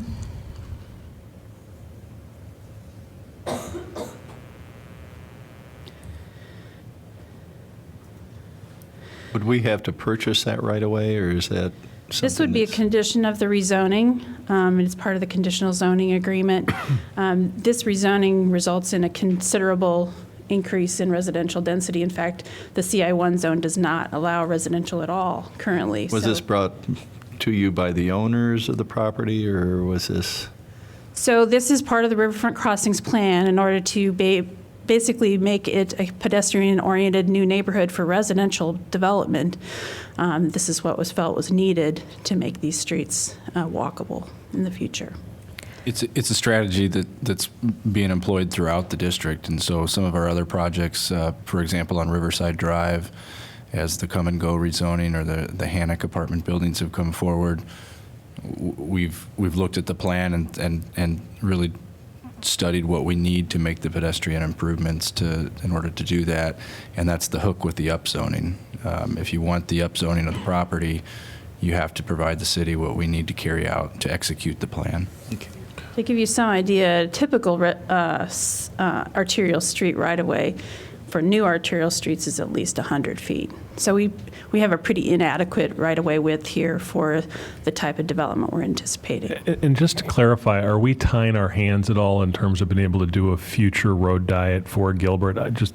It's not clear to me, or how does that work? No, I don't think we are. In Okay. fact, I think we need that additional right-of-way even if we do a road diet. I just want to clarify. As Karen mentioned, even if you're just looking at street tree planting area, and I think there was 7 feet in the cross section for that on both sides, and then a pedestrian sidewalk accommodation, which doesn't exist now. You've got 8 feet and 7 feet on both sides. That's 15 feet just on one side for the non-street, really just the pedestrian realm there. And that's one of the toughest challenges we have on the Gilbert Street corridor is really the lack of any type of pedestrian environment. I mean, the right-of-way you can see here from this diagram, this is the existing right-of-way right now, and we have a 4-lane cross-section. So there really is no space for the pedestrians along the street. I mean, right now, it's a lumber yard and a garden center, so uses that haven't needed, You have to walk through the parking lots too. Right, to get to the buildings. So that's the difference. Any other questions about that?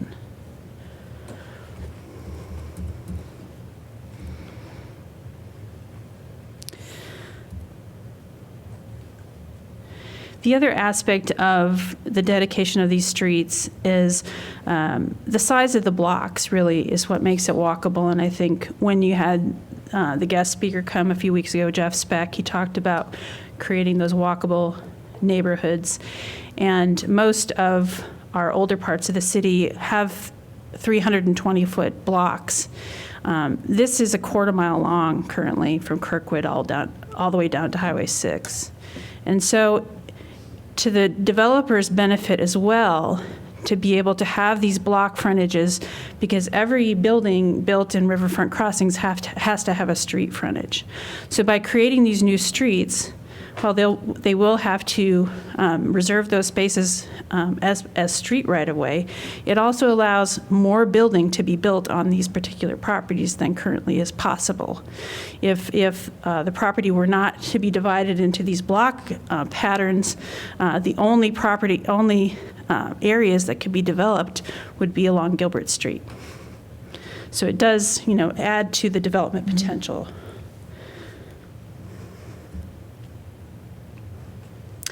So moving on with the conditions, part of creating that kind of public realm and those new block systems and the way you create those is through a subdivision process.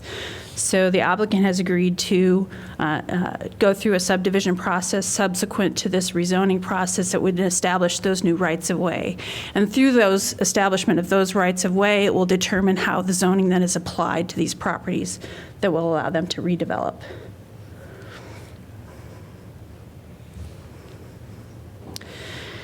And then part of riverfront crossings, of course, is also pulling the buildings to the street and having the parking located internal to the properties. This is an image of the riverfront crossings plan showing how those principles might be applied to these properties, showing the new street frontages, the buildings that line up along Gilbert Street, along the creek, and along these new east-west street connections. It shows also the ability to have some on-street parking, both along Gilbert Street and along these connections here to help activate any new commercial that locates in those locations, and to serve then the pedestrian movement and vehicular circulation to the parking areas that would be off this cross-access easement that would go north and south. So that would be part of the a subsequent subdivision process as well. And then finally, condition is the owner of the property has agreed to satisfy the affordable housing obligations of the Riverfront Crossings Inclusionary Housing Ordinance. So with that, I'd be happy to answer any questions you have. You mentioned parking along Gilbert. Is that just that section there on those addresses that we're talking about? I'm having trouble visioning parking along Gilbert Street. So once again, I'll pull up this cross-section diagram. I don't know how easy it is to read or to see that. But basically, the new street would be sidewalk along the street, and then the parkway with the street trees, and then opportunity for parallel parking, similar to many of our downtown streets where you have parallel parking along the street. Currently, Gilbert Street does not have that. That serves both to activate any new commercial located along Gilbert Street, helps to buffer the pedestrians, and then some opportunities for bicycle lanes and vehicular lanes as well. So that parking would be along Gilbert Street. There's also an opportunity for parking then as the vehicles turn off Gilbert Street on those east-west street connections. Some angled parking in the first 60 feet or so of that street would be vehicular, leading back to the alley that also would be probably more surface parking or structured parking behind the buildings. I just want to stress on the Gilbert Street improvements that, this was a concept developed with the plan several years ago. At some point, as we begin to assemble the right-of-way on the strip, we'll need to get a more detailed concept. What we're really looking for at this stage is the flexibility. So, we want to make sure parking is an option, bike lanes are an option, nice pedestrian accommodations, that we have that flexibility. We'll really get into deciding what the appropriate mix is down the road. It could be that you want separated bike lanes because Gilbert's going to be it always has been, but an important biking corridor in the community. So that's to be determined, and really I don't think we get into that until some of this redevelopment starts to occur and we are able to amass the right-of-way we need. in the concept, can you go up or forward? Another slide. Maybe it's there. I think it may be back. But how many parking spaces are we talking about? Because we just talked about additional parking spaces on the street, on Gilbert Street. And then it wasn't this picture. I think it was maybe further back. It just showed a large number of parking spaces. I guess I'm just... Are you talking about their concept or their... Yeah, their concept, that one. So, I mean, this is a conceptual drawing from the applicant. I don't think they've worked out all the details, and once they go through the subdivision process and have the zoning in place, it'll become more clear where parking is allowed and where it's not. Okay. So I wouldn't go too much by this conceptual drawing here, but the zoning will really determine where parking is allowed. But the parking can be structured. The amount of parking really depends on, for number one, what kind of businesses are here. If there's businesses located here, how much parking they feel that they need in this location. Our parking requirements for riverfront crossings are fairly low for commercial, but a lot of commercial businesses feel like they need more parking than what we would require. And then also to support the amount of residential that we're talking about here, obviously we need some parking for the residential as well. Could the street parking apply to the off-street parking requirement? Actually, it does apply for the commercial, not for the residential, but for the commercial parking. Mm-hmm. But once again, it's going to be sort of determined by how the businesses feel about what kind of parking they actually need. Mm-hmm. Any other questions? Thank you. Any questions or comments from the community? All right, I'm going to go ahead and close the public hearing. Move first consideration. Second. Moved by Thomas, seconded by Dickens. Discussion?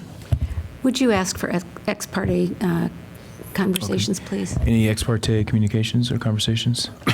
Nope. Discussion?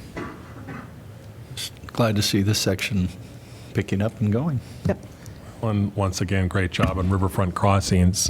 Nothing bad to say about it. Yeah, I would. Kudos. As Karen, I think, indicated in the presentation, this is a real transformation because we're talking about really trying to create a public realm where one doesn't exist.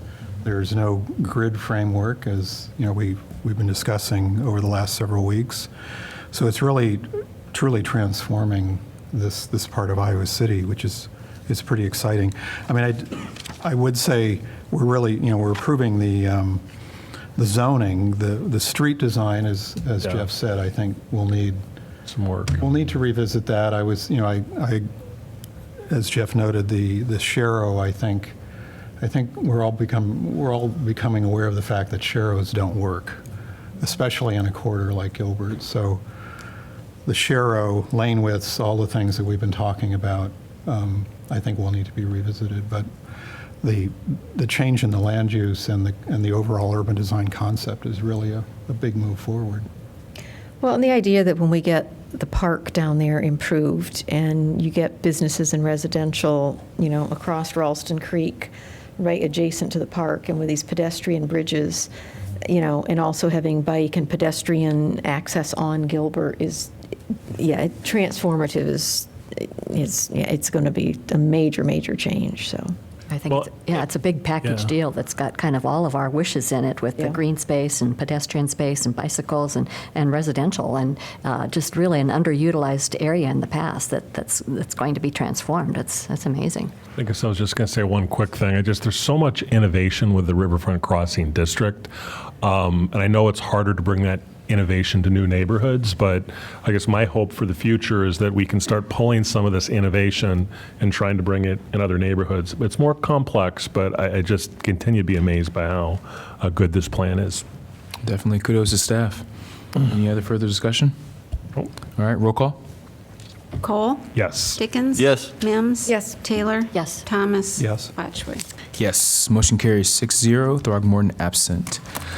Next item is item 6B, sign code, ordinance amending Title 14, zoning code, Section 2G, form-based development standards, Section 5B, sign regulations, Section 3C, design review, and Section 9C, sign definitions. We have a second consideration. We have a request for expedited action. I move that the rule requiring that ordinances must be considered and voted on for passage at 2 council meetings prior to the meeting at which it is to be finally passed be suspended, that the second consideration and vote be waived, and that the ordinance be voted on for final passage at this time. Second. Moved by Mims, seconded by Dickens. Discussion? Roll call? Dickens? Yes. Mims? Yes. Taylor? Yes. Thomas? Yes. Botchway? Yes. Cole? Yes. Motion carries 6-0, Throckmorton absent. Move final adoption. Second. Moved by Mims, seconded by Dickens. Discussion? Roll call? Mims? Yes. Taylor? Yes. Thomas? Yes. Botchway? Yes. Cole? Yes. Dickens? Yes. Motion carries 6-0, Throckmorton absent. Move on to item 7, University Sale, 924 East Bloomington, resolution authorizing conveyance of a single-family home located at 924 East Bloomington Street. Move for consideration? I'm going to open the public hearing. Oops. Yeah. Well, I'm going to get you when we come back. Yeah. Open public hearing. Any comments from staff? Any comments from the public? Go ahead and close the public hearing. Consider a motion to approve. Move for consideration. Second. Moved by Taylor. Taylor, seconded by Dickens. Discussion? I had my It's just in a great price range. This is kind of the range that we're thinking of. I know we were a little worried some of them were getting too expensive, but this is in a very affordable range here in $165,000, and it's a great project. Go University. I love University program. So. All right, any further discussion? Roll call? Taylor? Yes. Thomas? Yes. Botchway? Yes. Cole? Yes. Dickens? Yes. Mims? Yes. Motion carries 6-0, Throckmorton absent. Move on to item 8, pedestrian mall reconstruction. Resolution approving, authorizing, and directing the mayor to execute and the city clerk to attest an agreement by and between the city of Iowa City and Genus Landscape Architects, PC of Des Moines, Iowa, to provide consultant services for the pedestrian mall reconstruction project. Get a motion to approve? Move the resolution. Second. Moved by Mims, seconded by Thomas. Discussion? Mr. Mayor, I'd like to note the revised comment with the total cost of the services has been changed. It was in your late handouts. The total cost of the service is now $709,490. I'll give a brief intro to this and then turn it over to Scott Sovers in our engineering department. In May of this year, staff presented the City Council with a kind of a status report on our downtown master plan. And at that time, we laid out what we thought would be the most appropriate schedule to move forward, and you gave kind of a head nod approval to move forward with the next phase of the downtown streetscape plan implementation. So Scott has been very busy this year working on the Washington Street project. Has done a nice job down there working with the businesses as that project is wrapping up here. And now we're preparing to take a look at the improvements needed on the pedestrian mall. And as we indicated before, the pedestrian mall project largely focuses on kind of the just the maintenance needs. There is some reconfiguration of space, but it's certainly not a complete makeover like Washington. But what's here before you is a design contract. So we're proposing that we move forward in 2017 with the design with the intention to construct the improvements in 18 and 19. And that's where I'll turn it over to Scott. Scott Sovers, Senior Civil Engineer. At the May 3rd council meeting, staff provided an update on the progress of the Iowa City Downtown and Pedestrian Mall Master Plan. Since then, the Quick Start projects, along with the Washington Streetscape project, have either been completed or are in the process of being wrapped up. The next critical project is the pedestrian mall improvements. Priority was assigned to this project because of the deteriorating condition of the pavements and overall infrastructure. This can be seen on this slide. We've got deteriorating pavements kind of on the lower right, and then the limestone planters are starting to lean. Let's see, next slide. The next slide illustrates the schematic design of the pedestrian mall improvements. In summary, the project will include public and private utility upgrades, repair and replacement of deteriorated pavements, new site furnishings, enhanced planting areas, and a permanent performance stage at the Weather Dance Fountain. The resolution before you today is for the consultant services for the preliminary and final design, as well as the preparation of construction documents for the pedestrian mall improvements. At this time, I'd be happy to answer any questions you may have. If I could just add one more thing to that. You'll recall in our discussion on the Blackhawk Mini Park piece, what we have taken from that conversation back in May is that the space will more or less be designed to be open and flexible. You won't see a whole lot of fixed features in that space. Certainly won't have the art piece anchor that the schematic design anticipated. So hard to say what that'll be, but our intention going into this is to keep that space open and flexible. Any questions, comments? Go ahead. Oh, well, I'm really excited about this. This is, I see a lot of trees, and as I was reading our information packet, and John, our Councilor Thomas John put a is bunch a of tree guy. urban tree things in there. I'm really excited about seeing that, and additionally, just with walking downtown, especially in the hot sun, and some of the other things, I think that it would kind of add to the vibrancy of the walk and the Ped Mall experience. So thank you. Jeff, did I understand you to say what was your comment regarding the art enrichment or the sculptural element in Blackhawk Mini Park? The park wouldn't necessarily be anchored by an art piece as was proposed before with the Lens project. I'm not to say there can't be public art up there, but it won't be that central focal point. And I have to say, I really like the flexibility in the Blackhawk Mini Park. I've really loved what the downtown district has done there. And so I think to keep that open for that type of use is really going to be a good thing for the city. Any further discussion? Roll call. Thomas? Yes. Botchway? Yes. Cole? Yes. Dickens? Yes. Mims? Yes. Taylor? Yes. Motion carries 6-0, Throckmorton absent.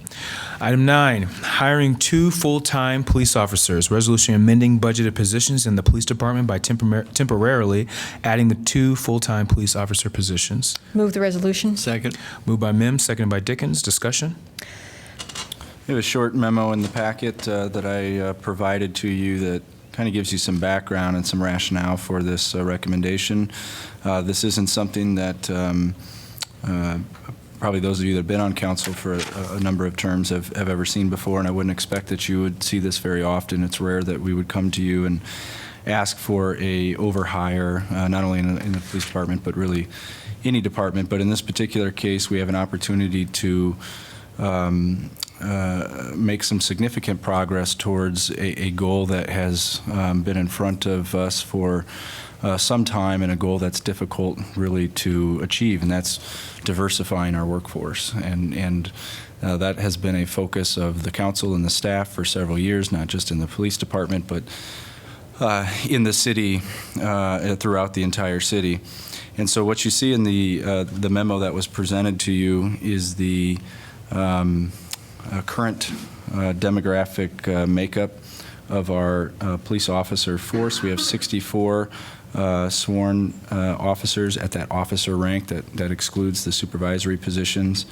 And of those 64%, we have 92.2% white and 3.1% that are black or African American.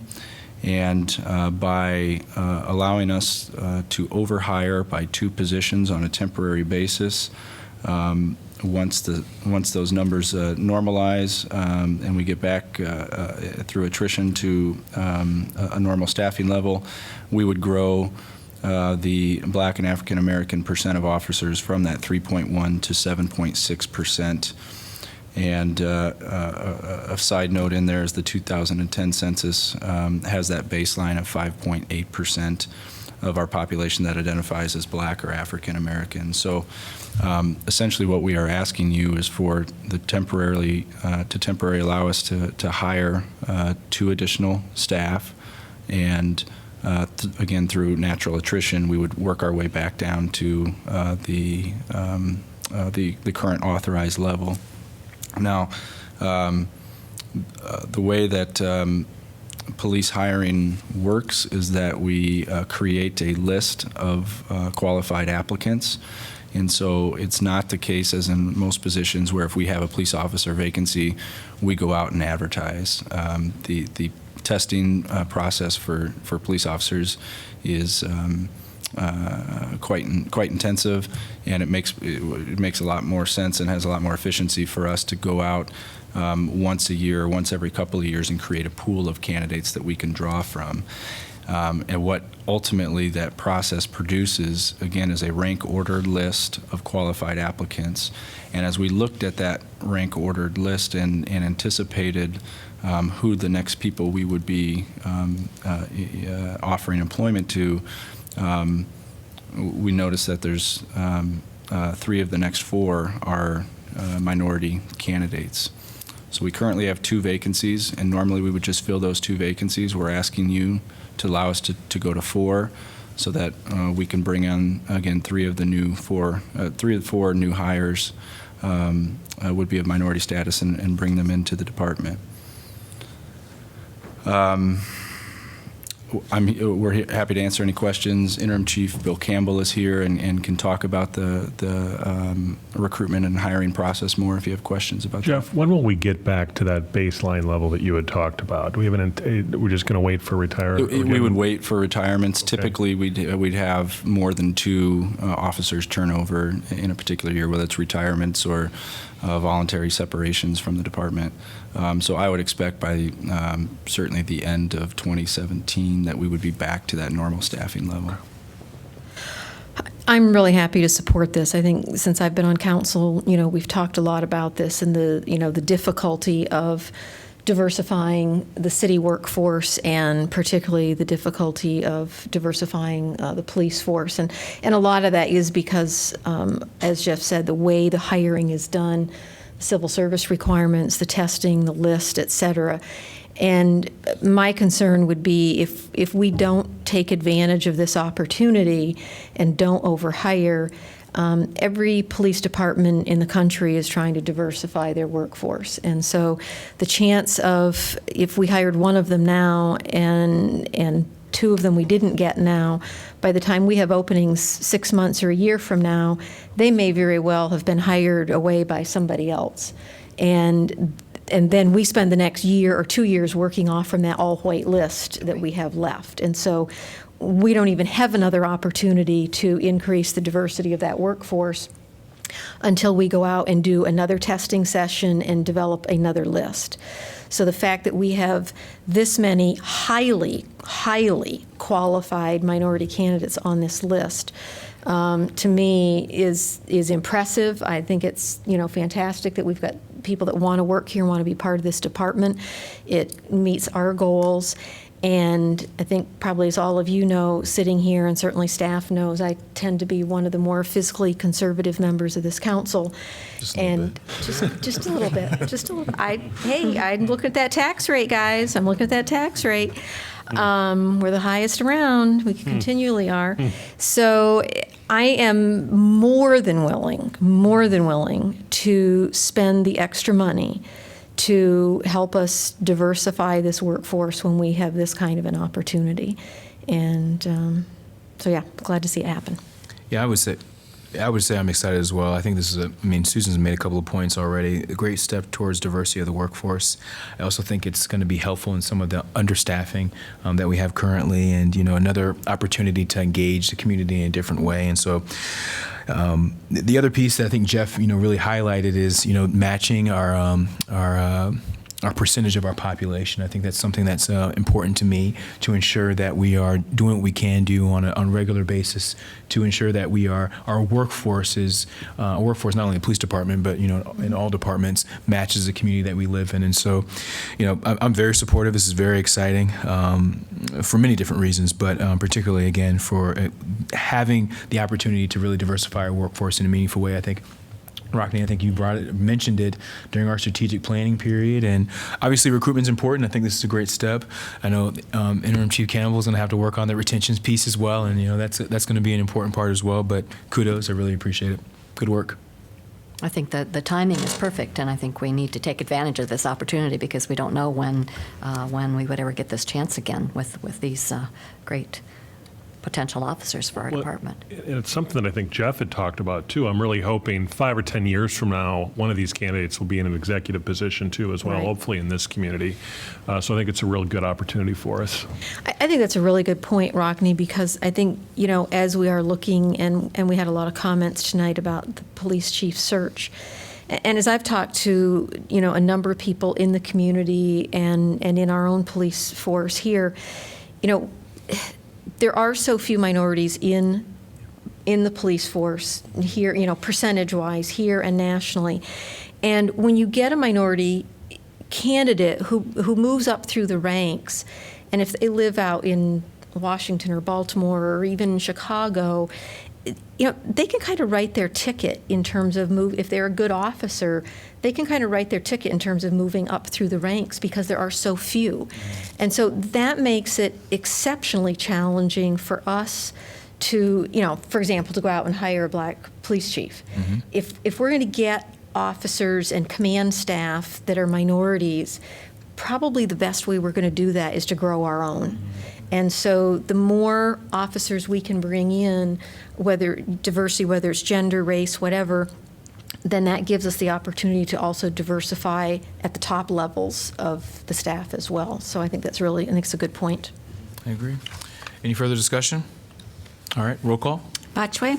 Yes. Cole? Yes. Dickens? Yes. Mims? Yes. Taylor? Yes. Thomas? Yes. Motion carries 6-0, Throgmorton absent. All right, we're going to do something maybe a little different. I think we've done it before, but we're going to combine items 10 through 13. So I need a motion to combine items 10 through 13. So moved. Second? Moved by Taylor, seconded by Dickens. Discussion? Need a voice vote on this one. So all in favor say aye. Aye. Aye. All opposed, same sign. Motion carries 6-0, Throgmorton absent. So I am going to now open hearings on Almost Paradise, Deli Mart Number 2, Deli Mart, and Creekside Market.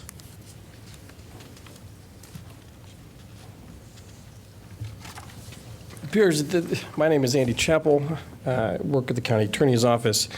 We, I don't want to say prosecute because I don't prosecute. We handle these tobacco civil penalties for the city and for all the cities in Johnson County and for rural Johnson County. That sounds like we're down to 4 tonight. Almost Paradise, Creekside Market, Deli Mart number 2, and just plain old Deli Mart. Those are all first violations within 2-year periods. The civil penalty for a first violation is $300. That civil penalty is set by Iowa code. The council does not have discretion on what the civil penalty is. And while I suppose you could not proceed with them, but then the AG's office would come in and ask you nicely, I suppose, and then they would keep the civil penalty to themselves. So unless you have any questions, I have the details on all of them. I suppose we could talk about them if you want, but. Thanks. Not unless they're here. Andy has given us the convictions. Okay.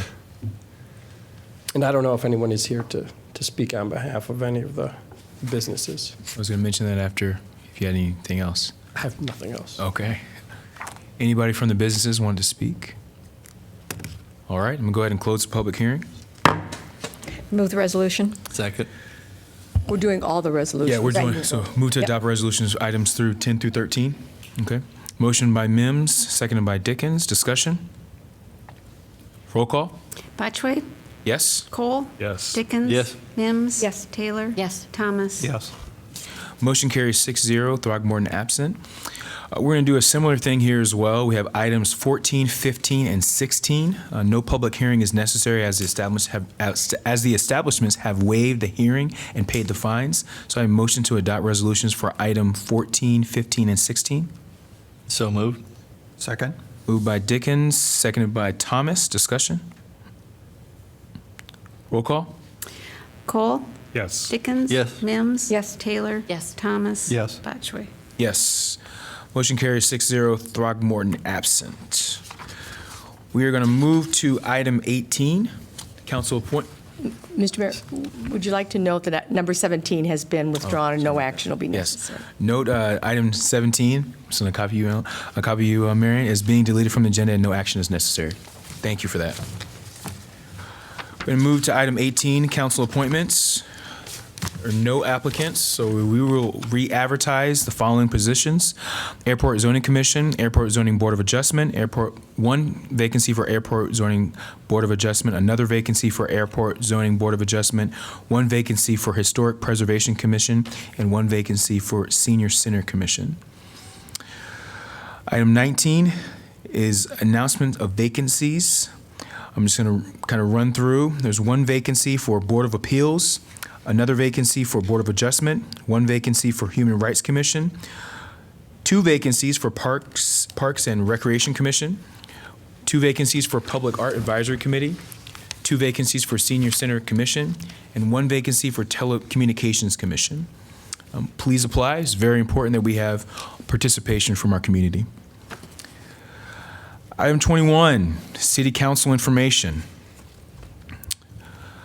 So this is a little different. Obviously, we made some changes recently. And so I was asked really briefly, are there any issues with the meeting schedule? Okay. Any issues with the pending work session topics? Okay. Upcoming community events, council invitations. We're going to start with you, Pauline. Susan and I had a listening post at the Senior Center today. Not a lot of attendees, but the folks that did come, the handful of folks, came very well prepared and had strong issues that they wanted to talk to us about and expressed thank yous to us to be there in a less formal manner than having to come before the council here and speak with the lights and lots of people. They really appreciated the fact that it was more of that casual meeting. Would have liked to have had a few more people attend, but at least we did have some people stop and talk to us. So I don't know if Susan has any more to say, and that's it. Good deal. Well, I attended the groundbreaking over the weekend of the Prairie Hill Co-housing project over in the Miller Orchard neighborhood. And for those not familiar with that project, it has really been what I call a labor of love of the co-housing community itself. It's been years in the making just to get to the groundbreaking. So it was very gratifying to attend. And Jim the mayor was unable to attend, so I spoke on behalf of council and how the project was reflective of many of our strategic plan goals. And it was just good to be there. It was a beautiful day. Good deal. Nothing. I will have a report at the next meeting. I have a paratransit meeting tomorrow at 1 o'clock, and we'll be discussing North Liberty's new paratransit route, and hopefully they're working on their fixed route to have a bus service in North Liberty. That's one of the things we'll be discussing, so I'll have a little more information at the next meeting. Were you going to bring up the issue of the resolution during your time, Kingsley? Yeah. Okay. Oh, no, go ahead. Go ahead. Well, I was just going to say, I do think it's important. We've talked about this a little bit before, but that we do as a council try to support some sort of resolution in light of the recent events, similar to what we did with the domestic violence resolution that we did probably 3 or 4 months ago. It was about 3 or 4 months ago. So I don't know if we'd need a work session on that or what council's thought on that. I think in particular to deal with some of the hate crime issues that we've done and to reaffirm our values as a community. So, typically council doesn't touch these sorts of things, but I think this is extremely important in this day and age that we are going to have to express our values as a community. And I guess if I could, I'd like to just make a brief statement. I think it's been a very difficult week for all of us, regardless of who you supported in the local, state, and national elections. It is clear that this election has exposed a great divide in this nation and has also revealed deep divisions in our own community. We are a city of nearly 75,000 people. We understand that while we strive for political consensus, that may not always be possible. People are going to hold different views, but rather than lament those differences, I think we should celebrate our political views and celebrate those differences and encourage every member of this community to engage in civil discourse. I want to just bear that repeating. Regardless of our differences, we must engage in civil discourse. More importantly, I encourage the community members to reach out and engage people that disagree with you, listen to them, engage them, learn from one another.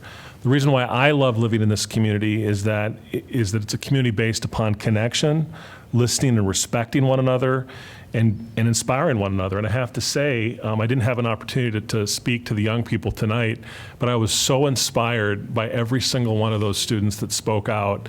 And I think it's been a very difficult for me personally this week, but I can really say in my own view, this is the first time in the last week and a half where I have really felt hope, and I just really want to thank the students for what they shared with us, and I'm very much looking forward to their leadership going forward. I was very inspired by that. But I do want to make one thing clear. While we celebrate our diversity and many differences of opinion, we will never stand by while some members of the community are threatened or intimidated based upon their religion, race, class, orientation, or gender identity. Every single member of this community has a right to live in peace and harmony with their fellow neighbor. We will do everything within our power to ensure that these threats and intimidations stop, and they will not be tolerated. So I want to thank everyone that came out and spoke tonight. I want to thank the fellow counselors. We are going to enter a very difficult time. I think it's very important as a community that we really stick together and that we show through our actions how we're to lead.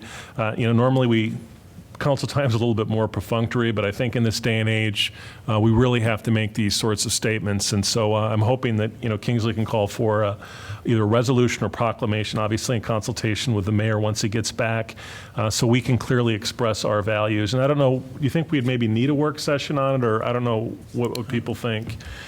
I would say let staff. I think staff is. Yeah. Okay. They're good at wordsmithing. Yep. And I would just like to say, Rockne, well said. Yep. Thanks. Appreciate your comments. Well, definitely well said. And I also, kind of, Rockne, are you done? I'm done. Okay. Kind of in conjunction with that, I really appreciated the, I cannot remember his name right now, but he used to be the president, or he is still now the president of the Sudanese Community Association, and coming up and speaking about the fact that, in relation to the one incident, that we don't judge the entire department, wanting to make clear that, that folks are very supportive of our police department. I think that was actually multiple members made that comment, not just him. Focusing on the fact that, again, not necessarily looking at just this one incident, but how we can move forward together. I think that was a powerful message, and it seemed to really resonate with the room as well. The other things I want to briefly discuss is was able to attend the Hancher event again, Chucho Valdez and Joey Lovano Quintet. I just think it's an amazing place, it's just an amazing place. I'm not going to go into more of that. It was amazing to see Mr. Valdez on the piano. His hands are enormous, and was able to do things that I clearly can't do because I'm not a pianist. The other thing I was able to attend today, actually at noon or 11:30, was the ICCA Celebration of the Arts. I had the opportunity to present the Reaching Out Award to some of the arts and Oak Knoll Retirement Community. Just two outstanding organizations in our community. I actually forgot to say something about Oak Knoll because I was all in my feelings about the job that Lisa Barnes does for Summer of the Arts, and how I feel more comfortable in the community for the amazing ability that she has to not only put programs together, but listen to some of the community's thoughts and pivot and change some of the programming to make it even better than it was originally thought of. And so kudos to them. And, from an Oak Knoll standpoint, it was one of those places that I want to live, later on in life. So save a spot. Not that far for some of us.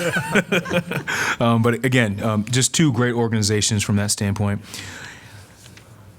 And moving on to reports from city staff. City manager? Nothing tonight. Simon? I feel like I should take advantage of the microphone while I have it. December 6th, Ashley Monroe will be starting as Assistant City Manager. We are thrilled to have her coming on board, and really look forward to welcoming her to the organization and the community. Definitely. Great call. I look forward to having Ashley here, too. I was lucky enough to sit on one of the interview panels, and I think she'll be a great addition. Okay. Good. All right.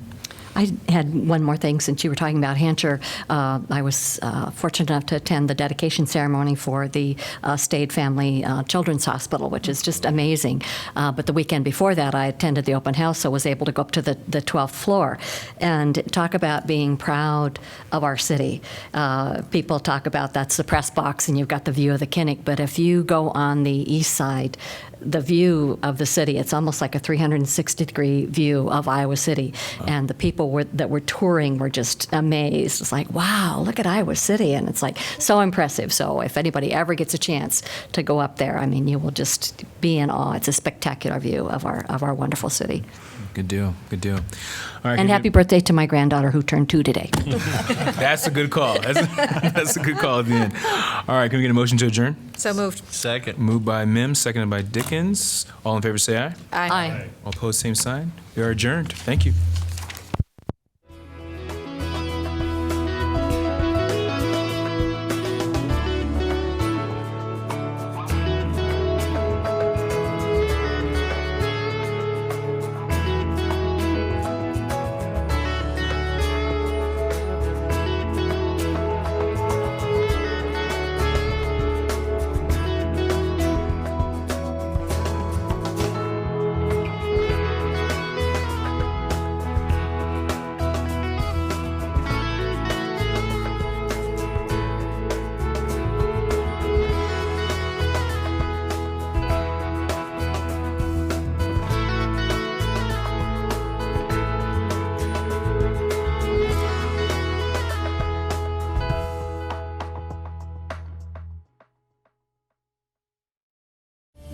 You're watching City Channel 4. On TV, online, on demand, on Facebook, and now on the go on your mobile device.